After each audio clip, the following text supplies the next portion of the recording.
The Governess of Blackwood Hall. Chapter 1. The Weight of Silence. The train deposited Eleanor Pierce onto the windswept platform of Moreton-under-Fell shortly after 4 o'clock in the afternoon, though one would scarcely have known it.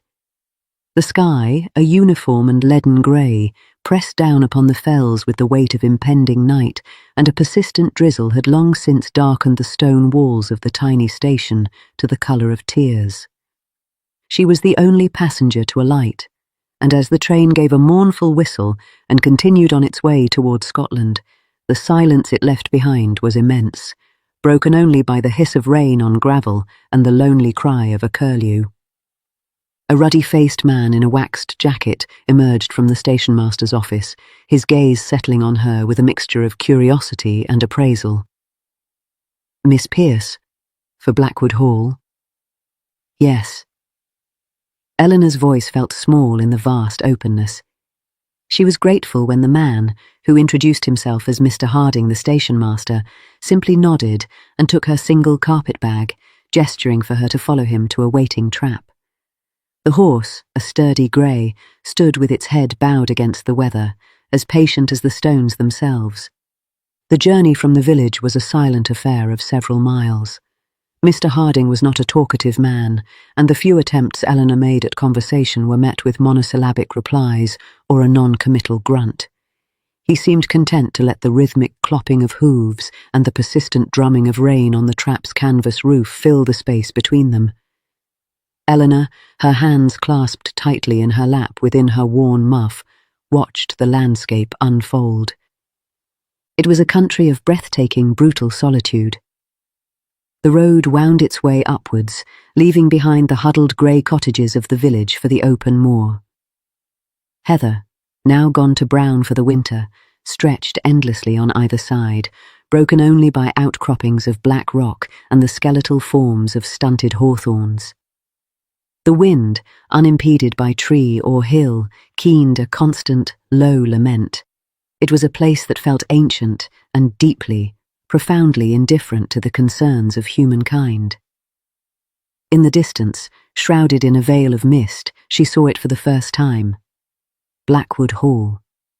It rose from the landscape like a natural formation, a jagged outcrop of dark stone and slate.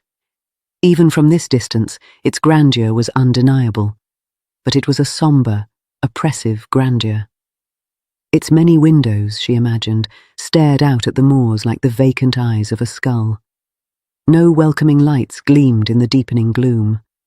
It absorbed what little light remained and gave nothing back. A shiver, unrelated to the cold, traced a path down her spine. This was to be her new home. The thought brought with it a flurry of anxieties. The position had come to her through a London agency, a recommendation from a former colleague who had spoken highly of the family's discretion and the generous salary. For a vicar's daughter left with precious little beyond her education and her wits, it had seemed a godsend. Mr. Godwin Blackwood, widower, sought a governess for his daughter, a girl of 9. The requirements were simple: a firm but gentle hand, a proficiency in music and French, and an unwaveringly steady disposition. The last, Eleanor was beginning to understand, was paramount. The trap turned off the road and onto a private drive, a long, straight avenue lined with ancient, dripping firs, whose branches met overhead to form a dark, claustrophobic tunnel. It was like being swallowed whole. The sound of the wheels changed from the crunch of gravel to a muffled roll as they passed through a pair of immense wrought-iron gates, their intricate scrollwork crusted with rust. At last, the hall loomed directly before them. It was larger and more forbidding up close. The central block was flanked by 2 unequal wings, one of which, the westernmost, appeared older, its stone darker and its windows smaller, like squinting eyes. Many of these windows were shuttered. The trap crunched to a halt before a vast, studded oak door. Mr. Harding climbed down and wordlessly handed her bag to a servant who had materialized as if from the very stones. He was an elderly man, stooped and severe in his black tailcoat. He gave Eleanor a brief, penetrating look that seemed to weigh her very soul and find it possibly wanting. "Miss Pierce, I am Grimsby, the butler, if you will follow me." She was led into a great hall that rose the full height of the house. A vast fireplace, large enough to stand in, was cold and dark. A wide staircase with a carved banister swept upwards into the shadows. The air was chilled and held the faint, dusty scent of age and tapestries. Grimsby did not linger. He led her briskly up the stairs and down a long corridor, his footsteps silent on the thick runner. He paused outside a door on the first floor, in the newer eastern part of the house. "Your room, Miss Pierce. Mrs. Wickham, the housekeeper, will attend to you shortly. Dinner is at 7:30. You will dine with the master tonight." He gave a slight bow and was gone, leaving her alone with her carpet bag in the profound silence of the corridor. The room was modest but comfortable, with a small fire already lit in the grate, fighting a losing battle against the pervasive chill. A single window looked out not onto the moors, but onto a walled kitchen garden, grey and dormant under the rain. It was a room designed to be forgotten, a room for someone who was neither family nor servant, caught in the uncomfortable limbo that was a governess's lot. Before she had time to fully unpack, a sharp rap at the door heralded the arrival of Mrs. Wickham. The housekeeper was a plump, bustling woman with unnervingly sharp eyes that missed nothing. She took in Eleanor's plain but well-made grey dress, her neatly pinned auburn hair, and the single worn volume of poetry on the nightstand in a single, sweeping glance. "Welcome to Blackwood Hall, Miss Pierce," she said, her voice a practised mix of warmth and authority. "I trust your journey was not too trying. The trains from London can be wearying." Without waiting for an answer, she continued, her hand smoothing her already immaculate apron. "I've come to give you the particulars. Miss Annabel takes her breakfast at 8 in the schoolroom. You will oversee her lessons until luncheon, and then again from 2 until 4. After that, her time is her own. She is a quiet child, very like her father." "Her mother," Eleanor began, tentatively. Mrs. Wickham's face closed like a door. "The late Mrs. Blackwood passed 2 years ago, a terrible tragedy." The words were clipped, final. "Now, as for the household, there is myself, Grimsby, cook, and 3 maids. We are a small, efficient staff. The master values privacy. He does not entertain. You will find it a quiet life, Miss Pierce." Her gaze hardened slightly. "We all value our privacy here, and our discretion." Eleanor felt the warning as clearly as if it had been spoken aloud. "I understand, Mrs. Wickham. I have come to teach, not to pry." A flicker of something, approval perhaps, crossed the housekeeper's face. "Very good. Now I will leave you to rest before dinner. I shall send a maid to fetch you at 1/4 past the hour." Left alone again, Eleanor sat on the edge of the narrow bed, the silence of the house pressing in on her. It was not a peaceful silence. It was a held breath, a silence of things unsaid and carefully hidden. The warning from Mrs. Wickham, the butler's assessing stare, the way the very house seemed to turn its back on the world, it all coalesced into a knot of unease in her stomach. It was a knot that tightened when, a few hours later, freshly changed into her best evening dress of dark blue serge, she was led by a housemaid down to the dining room. The dining room was a cavernous space, panelled in dark wood and lit only by a single heavy chandelier and the fire that roared in the immense grate. The table, long enough to seat 20, was configured for 2 at one end, the distance between the place settings a stark monument to the emptiness of the hall. And at the far end, standing with his back to the fire, a glass of whisky in his hand, stood Godwin Blackwood. He was not what she had expected. She had braced herself for a ghoulish figure, a monster of Gothic fiction. He was, instead, a man in his late 30s, tall and lean, with dark hair that showed a trace of grey at the temples. His face was all sharp planes and angles, a study in shadows cast by the firelight. It was a handsome face, but one etched with a weariness that went deeper than mere fatigue.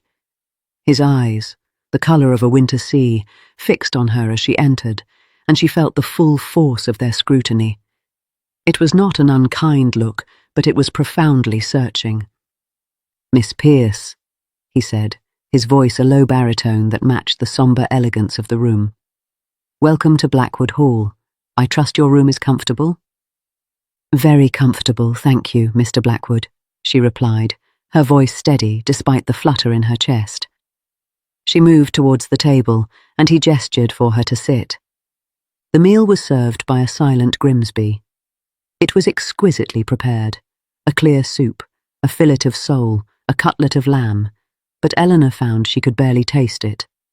The conversation was stilted, a careful dance around vast, unseen chasms. He asked about her journey, her previous position, her approach to teaching. She answered honestly, all the while feeling the weight of his gaze. He was polite, even courteous, but there was a profound distance in him, as if he were observing her from the far side of a wide, frozen lake. The silence stretched. Emboldened by the need to fill it, she ventured, "It is a beautiful part of the country, Mr. Blackwood. Wild, but with its own stark beauty." He looked at her then, a flicker of something other than polite interest in his eyes. "Is that what you see? Beauty?" He glanced towards the tall, uncurtained window where the darkness was absolute. "Most see only desolation, a place to be fled." "I have never been one for the fashionable world, sir," she said quietly. "I find there is a truth in such places that cities lack. They do not pretend." He was silent for a long moment, studying her as if she were a puzzle he had not expected to encounter. "Truth," he repeated, the word tasting like ash in his mouth. "A rare commodity, Miss Pierce. You will find little of it here." The words hung in the air, heavy with implication. Before she could respond, Grimsby appeared to clear the plates. The moment was broken. The rest of the meal passed in near silence. As she rose to leave, he stood as well. "I hope you will be happy here, Miss Pierce," he said, and for an instant the mask of weary courtesy slipped, revealing something raw and vulnerable beneath. "My daughter. She needs kindness. She needs someone who will not be afraid." It was a strange thing to say. Why should she be afraid of a child? Before she could ask, he gave a curt nod and turned back to the fire, the conversation clearly at an end. As she made her way back up the vast, shadowed staircase, a maid passed her with a murmured, "Good night, miss," her eyes downcast. A footman she had not seen before stood motionless in a recessed doorway, his gaze following her for a moment before sliding away. They were everywhere, these silent watchers. She felt their eyes on her, felt the weight of their unspoken judgments. She was the new variable, the stranger in their midst. They were watching to see what she would do. They were watching to see if she, too, would be consumed by Blackwood Hall. Later that night, lying in her narrow bed, the fire now reduced to glowing embers, Eleanor listened. The house was not silent. It breathed. It creaked and groaned as the old timbers settled. The wind hissed around the window frame. And from somewhere far off, in the depths of the house, she heard it. A faint, melodic sound. It was so faint she thought at first it was the wind. But then it came again. A fragment of a scale, a single, clear note struck on a piano. It came from the direction of the west wing, the locked wing. She pulled the covers tighter around her chin, her heart beating a slow, heavy rhythm against her ribs. The silence of Blackwood Hall, she realized, was not empty. It was full of whispers. Chapter 2. The Child and the Corridor. Morning brought no relief from the previous day's oppressive weight. If anything, the weak, milky sunlight that filtered through the schoolroom windows only served to make the dust motes visible, dancing in the air like imprisoned spirits. Eleanor arrived promptly at 8 to find a small, pale girl already seated at the table, a slice of untouched toast on the plate before her. Annabel Blackwood was a creature of unnerving stillness. She had her father's dark hair pulled back in 2 severe plaits and eyes that were a startling pale grey, almost colourless, like the winter sky. She did not look up when Eleanor entered. "Good morning, Annabel," Eleanor said softly, taking the seat opposite her. "I am Miss Pierce." The girl's eyes lifted then, and Eleanor felt the full force of their quiet appraisal. It was the same searching look his father had given her, but in a child, it was far more disconcerting. It was the look of someone who had learned to be cautious. "Good morning, Miss Pierce," Annabel replied. Her voice was clear and polite, but utterly devoid of the warmth or curiosity natural to a 9-year-old. The first lesson was geography. Eleanor had prepared a lesson on the counties of England, with a map and illustrations of famous landmarks.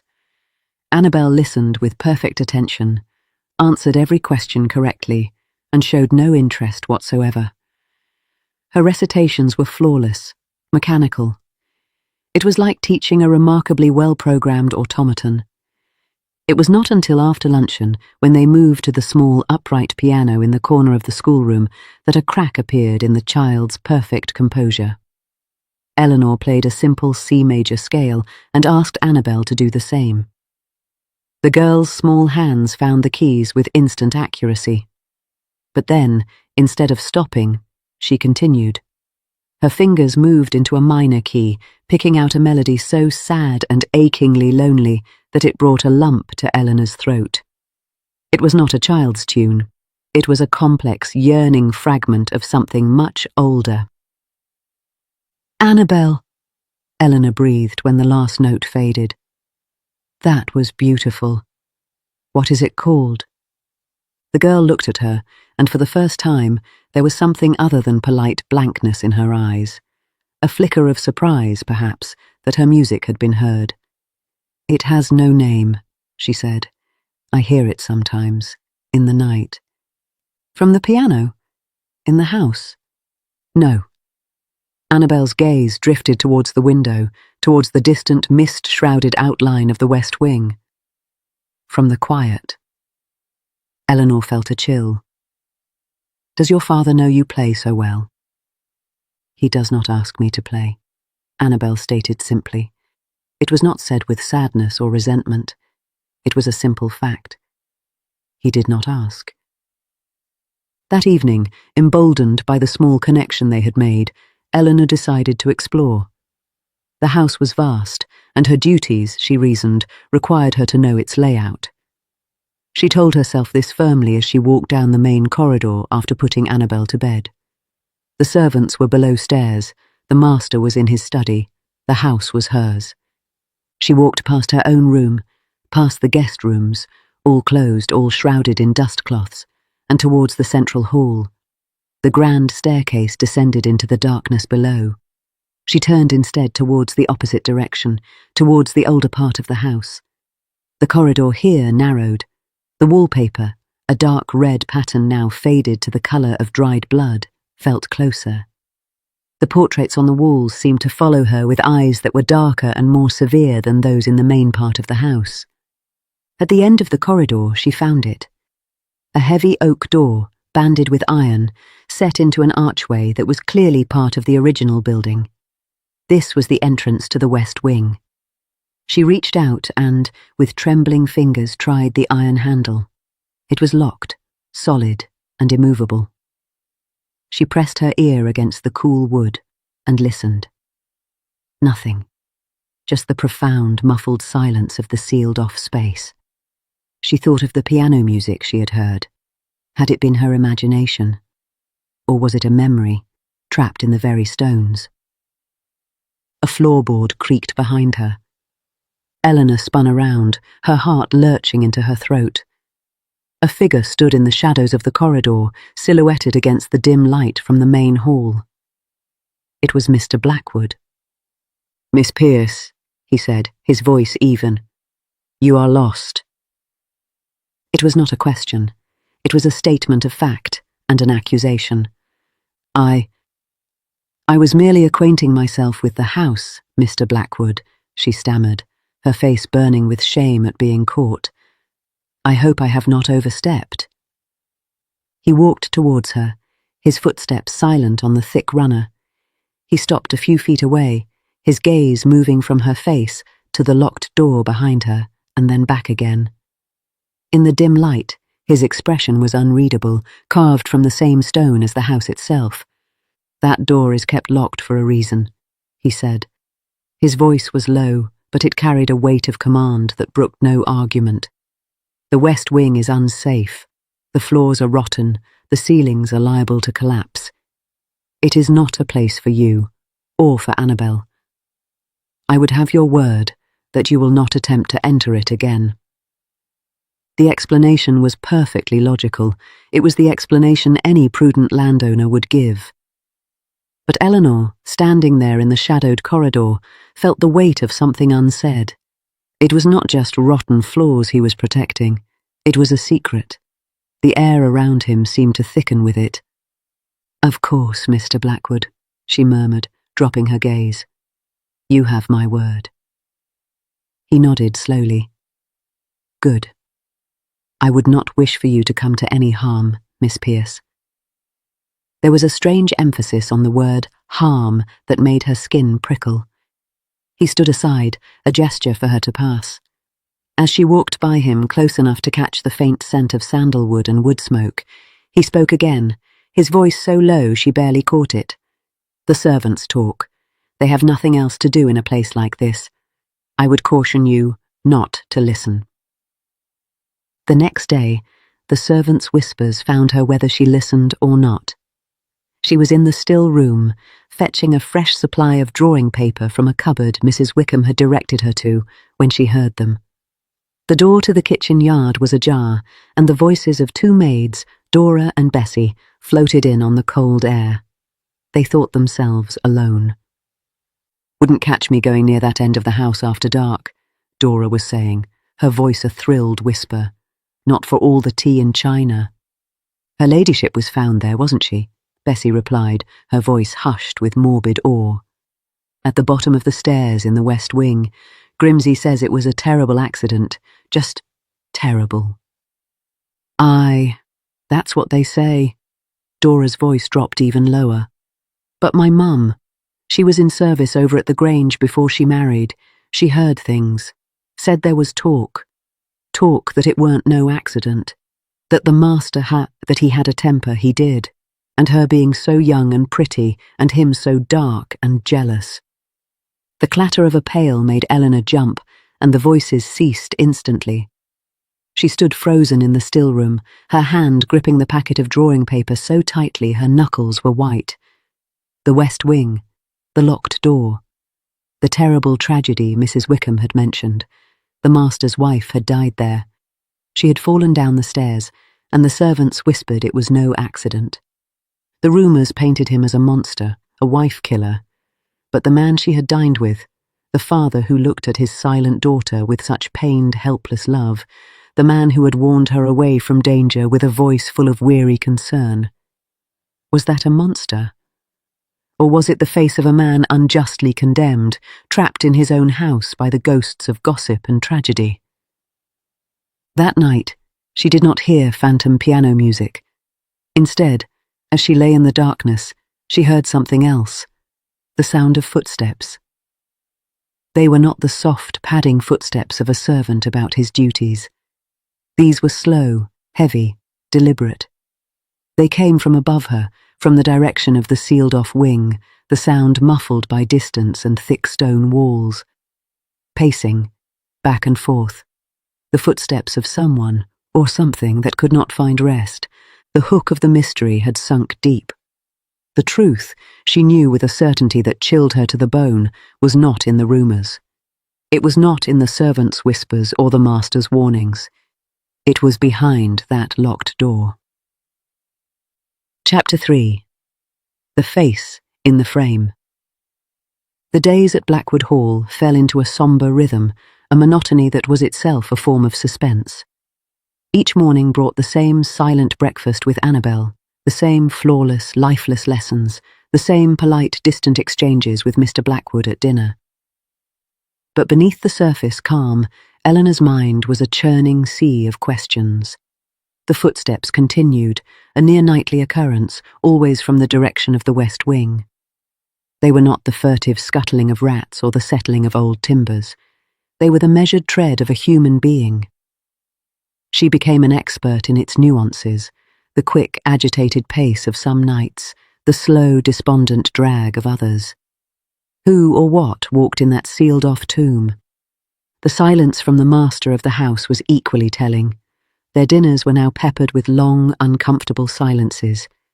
He would look at her, sometimes, as if on the verge of speaking, of confessing something, but the moment would pass, and he would retreat back into his fortress of reserve. The weight of the servants' scrutiny grew heavier. They watched her with a new intensity, their glances sharper, their whispers more frequent. She was no longer just the new governess. She was a potential confidant or a potential threat. She had been seen near the west wing. She had been warned by the master. She was now a player in their silent drama. It was Annabel who unwittingly became Eleanor's most crucial and most unsettling source of information. One grey afternoon, as they sat by the fire in the schoolroom, the child was drawing. Eleanor glanced at the page and felt her blood run cold. The drawing was crude, the work of a 9-year-old, but its subject was unmistakable. It was a woman, lying at the bottom of a staircase. Her limbs were splayed at unnatural angles, and her face was a simple oval, empty of features, yet somehow conveying an expression of profound shock. "Annabel," Eleanor said, keeping her voice carefully neutral. "Tell me about your drawing." Annabel looked up, her pale grey eyes clear and untroubled. "It is the lady," she said. "What lady?" "The lady in the west wing, the one who plays the piano." She said it with the same simple certainty with which she might have stated that the sky was grey. Eleanor's heart hammered against her ribs. "You have seen her?" "Sometimes. At night. She walks. But she is sad. She does not see me." Annabel returned to her drawing, adding a few more strokes to the shadowy figure at the foot of the stairs. This was no longer a matter of servants' gossip or mysterious footsteps. This was a child, a sensitive, isolated child, describing a ghost. Or was she describing a memory? A memory her young mind had twisted into something spectral to protect itself from a horror it could not comprehend. That night, Eleanor could bear it no longer. The pacing had begun again, a slow, relentless march from one end of the wing to the other. It was a sound of such profound despair that it seemed to seep through the very walls and into her bones. The logical explanation that Mr. Blackwood himself was the walker, visiting some secret shrine to his dead wife, warred with the more terrifying possibility that Annabel's lady was real. But the look in his eyes, the weight of his unspoken sorrow, did not feel like guilt. It felt like grief. Monumental, unending grief. She had to know. She had given her word, but some promises, she reasoned, were made in ignorance. The truth, whatever it was, had become a necessity. The well-being of the child in her care, perhaps even her own sanity, depended on it. The next afternoon, while Mr. Blackwood was riding on the far side of the estate and the servants were deep in their below-stairs preparations for dinner, Eleanor made her move. She had noticed, on one of her many quiet perambulations, that Grimsby, for all his vigilance, had a routine. Every day at 3, he retired to his pantry for an hour to attend to the silver and, she suspected, to doze. It was the only hour of the day when the entrance hall was truly empty. She had also been studying the lock on the west wing door. It was old, a heavy iron affair, but the keyhole was large. A girl she had known in her last position had been a lockpick's daughter, and in the boredom of long evenings had taught Eleanor a few simple tricks, useless skills for a governess, she had thought at the time. Now she blessed that idle knowledge. She had acquired, from a dusty box of odds and ends in the still room, a stout hairpin and a thin, flexible knife used for prying open paint tins. Her heart in her throat, she slipped down the silent corridor. The portraits seemed to lean in, their painted eyes following her every step. She reached the door, her hands trembling so violently she could barely insert the hairpin into the keyhole. She closed her eyes, forcing herself to breathe, to remember the girl's instructions. Feel for the levers, Eleanor. It's not force, it's touch. It's a conversation with the lock asterisk. She probed and twisted, the metal scraping against metal. Minutes passed that felt like hours. Sweat beaded on her upper lip. She was about to give up, convinced of her own foolishness, when she felt a faint click. She tried the handle. The door swung inward on silent, well-oiled hinges. A wave of cold, stale air washed over her, carrying the scent of dust, lavender, and something else, a faint, cloying sweetness she could not identify. Before her stretched a corridor that was a mirror image of the one she stood in, but frozen in time. The carpet underfoot was a deep, unfaded crimson. The walls were hung with a delicate floral paper. A small table held a vase of dried flowers, their petals crumbling to dust. This was not a derelict, rotting wing. It was preserved. It was a mausoleum. She moved forward, her footsteps sounding unbearably loud in the profound stillness. The first door she came to was ajar. She pushed it open gently. It was a bedroom, a woman's bedroom. A lace-trimmed nightgown was laid out on the bed, as if waiting for its owner to return. A silver hairbrush set with mother-of-pearl sat on the vanity, a few long, dark hairs still entangled in its bristles. On the nightstand, a book of poetry lay open, as if placed there mid-sentence. It was a room waiting for a life that would never resume.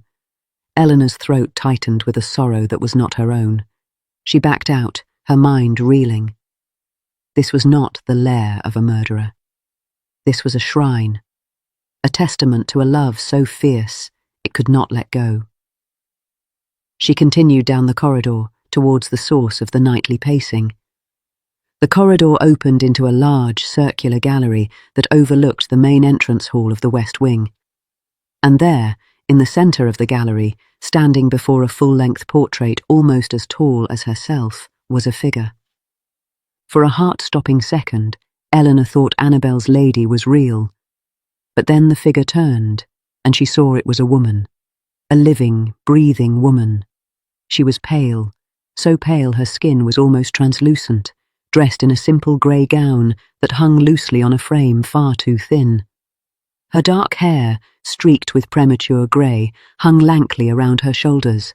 Her eyes, a faded watery blue, stared at Eleanor with an expression of profound, terrified bewilderment. "You are not real," the woman whispered, her voice a dry rustle like leaves in autumn. "You are another ghost." Eleanor could not speak. She could only stare, her mind struggling to reconcile this apparition with everything she had been told. The woman turned back to the portrait, and Eleanor's gaze followed. It was a painting of Mr. Blackwood, younger, less careworn, a smile on his face that she had never seen. And beside him, seated, was this woman. The woman before her was a ravaged, hollowed-out version, but the resemblance was undeniable. The same delicate bone structure, the same pale eyes. The woman in the portrait was Elizabeth Blackwood, the dead wife, the victim of the master's supposed crime, but she was not dead. She was here, a prisoner in her own home, a ghost of flesh and blood. The pacing, the piano music, it was her. It had always been her. The woman spoke again, her voice a thread of sound, her gaze still fixed on the painting of her husband.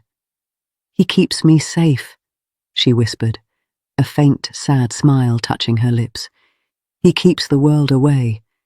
He says it is for the best. He says I must not be seen. He says I am not well." She finally turned to look at Eleanor, her eyes filling with a terrible lucid clarity.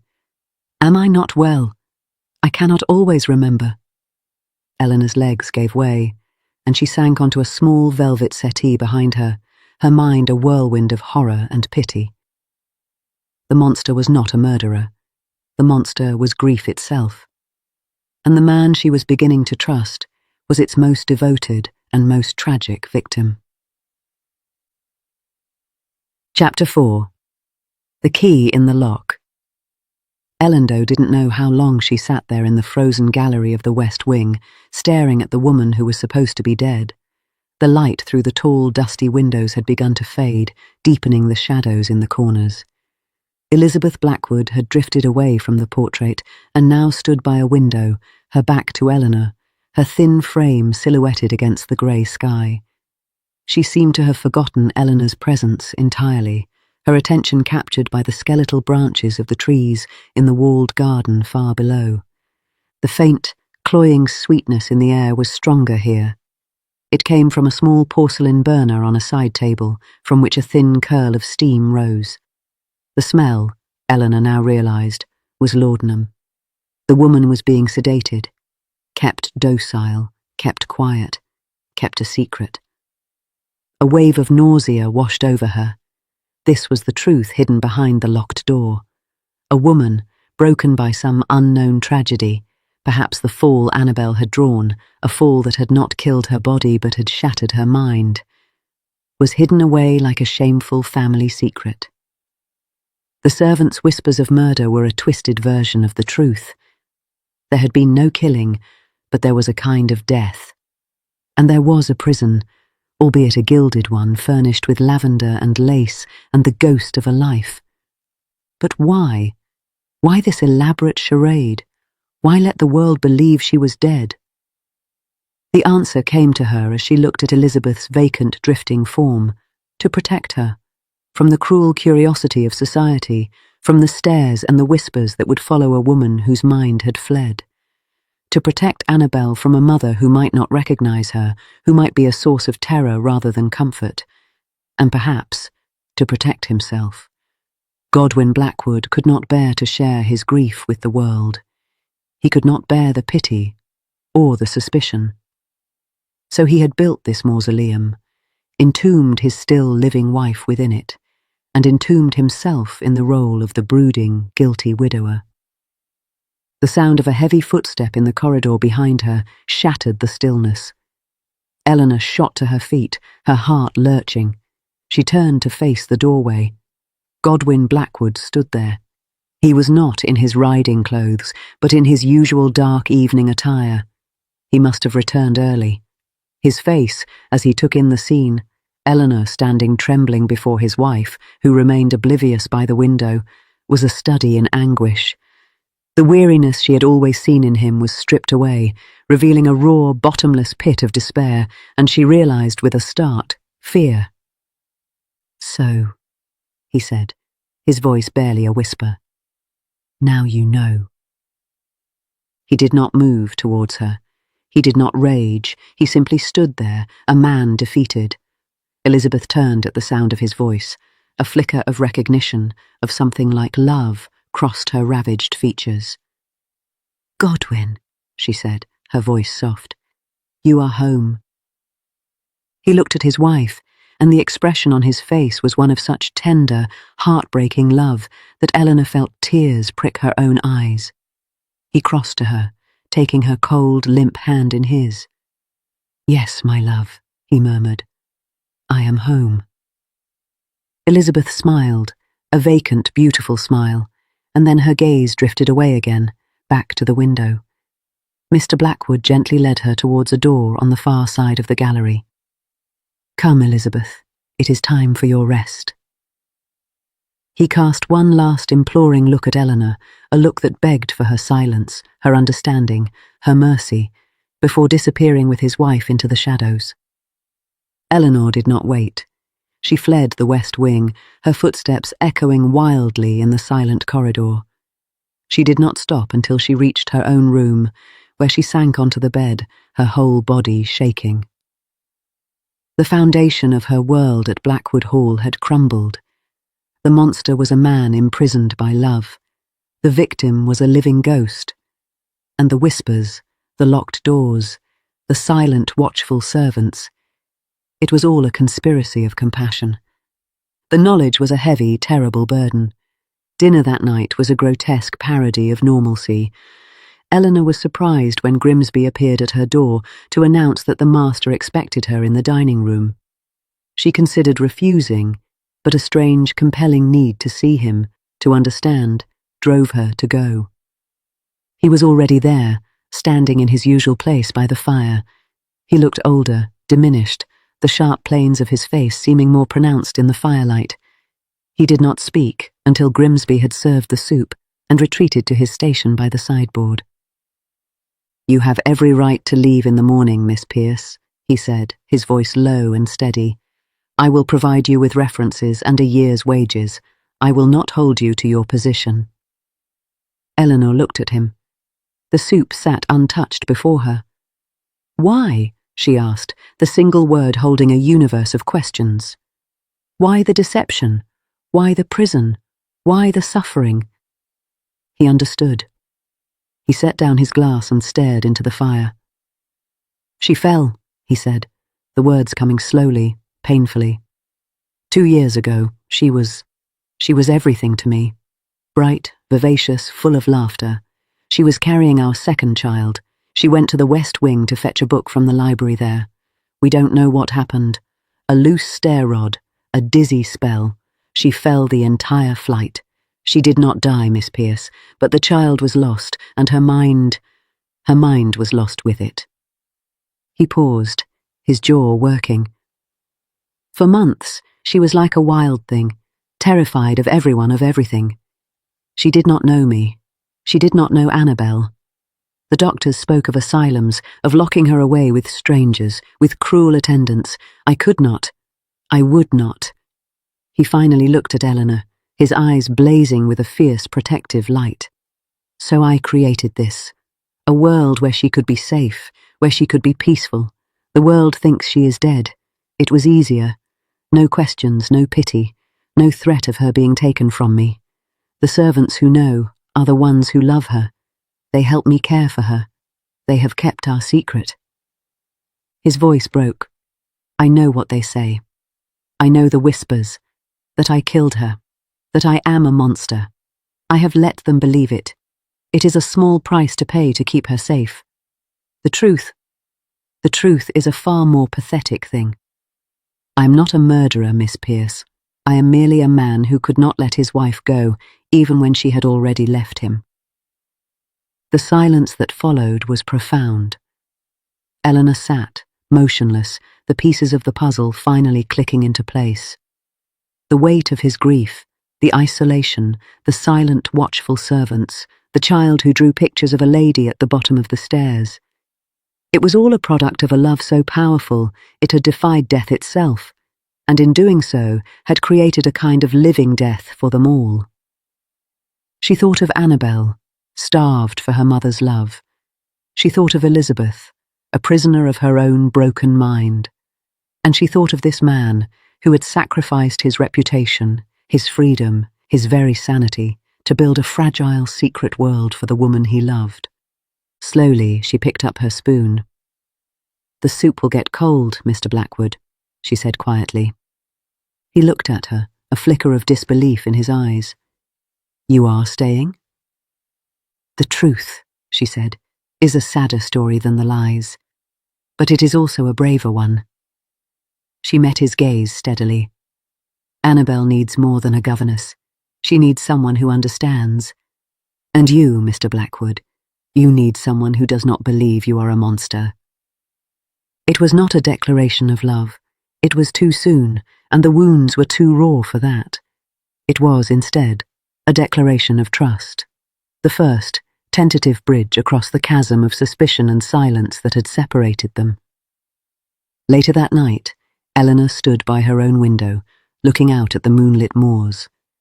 The wind had dropped, and a profound stillness lay over the land. For the first time since her arrival, she was not listening for phantom footsteps. And for the first time, from the direction of the West Wing, She did not hear pacing. Instead, faintly, beautifully, she heard the piano. It was the same sad, nameless melody Annabel had played. But this time it was not a fragment. It was a whole, complete song, played with a skill and a tenderness that brought tears to her eyes. It was Elizabeth, playing, remembering. A moment later, she saw another light go on in the west wing, the window of the gallery. A tall, dark figure moved to stand beside the piano. Godwin had gone to her. The music continued, a duet of two souls, one lost and one who refused to let her go. Eleanor turned from the window. The silence of Blackwood Hall was no longer oppressive. It was a sacred, held-breath silence. The house was no longer a prison. It was a sanctuary.